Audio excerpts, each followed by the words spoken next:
Vous trouvez que le métier de courtier immobilier est fascinant ou même glamour? Ben, aujourd'hui, je vais démystifier des affaires que j'entends les gens dire sur mon métier une fois pour toutes. Alors, voici 5 mythes sur le métier de courtier immobilier. Numéro 1. Les courtiers sont tous riches. Ceci est vraiment drôle parce qu'on a souvent la vision du courtier avec sa BMW ou ce qu'on voit à la télévision.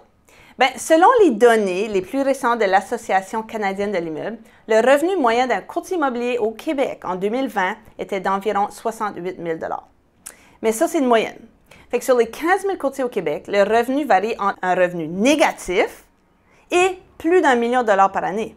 Vu qu'il n'y a pas de salaire de base et énormément de dépenses d'affaires, un courtier, s'il ne fait pas de vente, il perd de l'argent chaque année. Puis même quand il fait une vente, la rétribution doit être partagée entre les agences puis les courtiers impliqués dans la transaction et bien sûr tous les frais qui viennent avec. Donc, après toutes les dépenses, il ne reste souvent pas grand-chose. Ceci dit, les courtiers d'expérience qui réussissent bien font généralement beaucoup d'argent. Potentiellement même plus qu'un chirurgien, un avocat ou même un DG d'une grosse entreprise. Mais ça, c'est la minorité des courtiers. Mythe numéro 2, c'est les agences qui fournissent les clients. Celle-ci aussi me fait rire. Quoique ça peut arriver, la très grande majorité des clients ne proviennent pas de nos agences, mais de références d'amis, de marketing, de nos connaissances ou de nos efforts de sollicitation. Donc, un courtier immobilier doit travailler constamment, très fort pour aller chercher sa clientèle. Personne ne le fait à sa place. Numéro 3. Être courtier, c'est un job facile. Devenir courtier, c'est relativement facile. Il faut faire une attestation collégiale, passer un examen, payer des frais, puis on nous donne un permis. Ce qui est difficile, c'est de rester courtier. C'est pas pour rien que le Conseil ontarien de l'immobilier dit que 70% des nouveaux courtiers lâcheraient dans les premiers 2 ans. Ouch! Selon l'Association des courtiers aux États-Unis, 87% des nouveaux courtiers quittent à l'intérieur de 5 ans. C'est beaucoup. C'est pas parce qu'ils font trop d'argent, croyez-moi.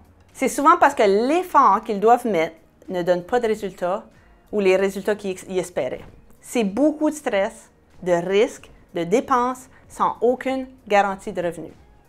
C'est pas fait pour tout le monde. C'est souvent pas ce que les nouveaux courtiers s'attendaient et ils tirent la plug. Numéro 4. Les courtiers travaillent tout le temps, 7 jours sur 7, 24 heures sur 24. Bien, celle-ci est en fait un peu vraie. Ça dépend. Il y a beaucoup de courtiers qui sont toujours disponibles. Ils répondent au téléphone quand ils sont dans la douche, au milieu d'un souper de famille. Souvent, c'est des workaholics, comme on dit. Mais souvent, c'est parce que c'est des courtiers qui travaillent principalement avec des acheteurs, donc ils sont à la merci de l'horaire de leurs clients qui peuvent juste visiter soir et week-end. J'ai observé que généralement, moins le courtier a de succès, plus il est disponible et plus qu'il va travailler des heures bizarres.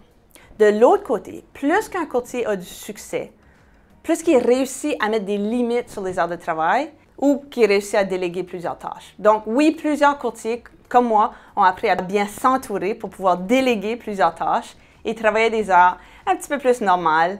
Donc bien organisé, un courtier peut avoir un horaire raisonnable et prendre des congés, tout en donnant un excellent service à la clientèle.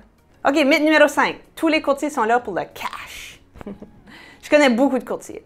Puis même si certains sont entrés dans la business croyant faire de l'argent facilement, habituellement, ceux qui restent longtemps dans le métier aiment vraiment leur travail, sont des professionnels, puis aiment vraiment servir leurs clients. Ils sont souvent des gens extrêmement dévoués, puis je dirais le contraire de avares. Puis peut-être que toi, tu en connais personnellement comme ça.